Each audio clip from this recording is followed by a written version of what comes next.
सिंझोरो वेझो 2 ॾींहं अॻु ज़मींदार जे कमदार पारां हारीअ खे यरगमाल बणाए तशद्दुद करण जो इंकिशाफ साम्हूं आयो आहे। ॻोठ डिप्टी में रमज़ान मंगरियो 2 साथियुनि समेत 8 कलाकनि ताईं रांझू भील खे यरगमाल बणाए तशद्दुद कयो। मुतासिर पौरत जे वारिसनि जो चवणु आहे त रांझू भील कन ऐं वात मां रत अचण सबबि 2 ॾींहंनि ताईं हैदराबाद जी इस्पताल में दाख़िल हो। नौजवान जे घर पहुचण ते ज़मींदार ओताक ते घुराए 30,000 ऐं कणक ॾेई मामिलो लह मिटी करे छॾियो।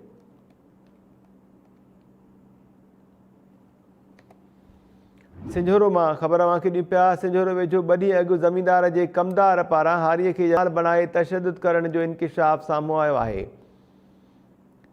नौजवान जे वारिसनि जो चवणु आहे त ॻोठ डिप्टी में रमज़ान मंगरियो 2 साथियुनि समेत 8 कलाकनि ताईं रांझू भील खे यरगमाल बणाए तशद्दुद कयो। वधीक तफ़सील वठूं था सिंझोरो मां टाइम न्यूज़ जे रिपोर्टर अनीस लिगारी खां। अनीस, छा तफ़सील आहिनि? जी महताब, कुछ ॾींहं अॻु में सिंझोरे वेझो डिप्टी ॻोठ में मक़ामी ज़मींदार ज़ैन साहब जे कमदार रमज़ान मंगरियो जो पंहिंजे 2 साथियुनि समेत 25 वरनि जे हारी रांझो सेवमल ते 8 कलाकनि ताईं ओताक ते यरगमाल बणाए तशद्दुद कयो वियो। नौजवान हारी जे वात ऐं कन मां रत अचण बाद वारसनि खे इतला कयो वियो, जेके खेसि तालुका सिविल इस्पताल सिंझोरे मां टीपी इमदाद बाद हैदराबाद खणाए विया, जिते 3 ॾींहंनि जे इलाज बाद खेसि वापसि ॻोठ आंदो वियो।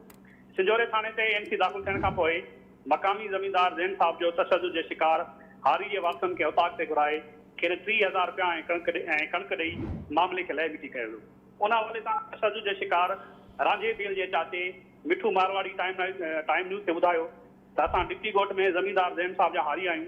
2 ॾींहं अॻु मुंहिंजो भाइटो रांझो वणनि जी फसल खे भाण ॾियण लाइ कमदार खां शाम जो 12 बोरियूं भाण जूं खणी आयो।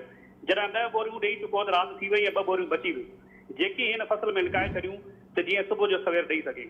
पर राति जो 9 वॻे ज़मींदार जे कमदार रमज़ान मंगरे मुंहिंजे भाइटे ते भाण जी बोरियुनि जी चोरी जो इल्ज़ाम हणंदे खेसि ओताक ते वठी वियो, जिते हू 2 ॼणनि सां गॾिजी मुंहिंजे भाइटे खे राति जो 9 वॻे खां सॼो जो 4 वॻे ताईं तशद्दुद जो निशानो बणाईंदो रहियो। जॾहिं संदसि हालत ख़राब थी वई ऐं वात ऐं कन मां रत अचणु लॻो त हुन असांखे इतला ॾिनो, जंहिं बाद असां खेसि हैदराबाद खणाए वियासीं ऐं काल्ह असां वापसि आयासीं त ज़मींदार असांखे घुराए 30,000 रुपया ऐं रहियल कणक जूं बोरियूं ॾिनियूं ऐं असांजो ठाह कराए छॾियो आहे। अहिड़ी तरह ज़मींदार जेको आहे हिन मामले खे लह मिटी कराए छॾियो आहे। ठीकु आहे अनीस लिगारी, महिरबानी तफ़सील ॾियण जे लाइ।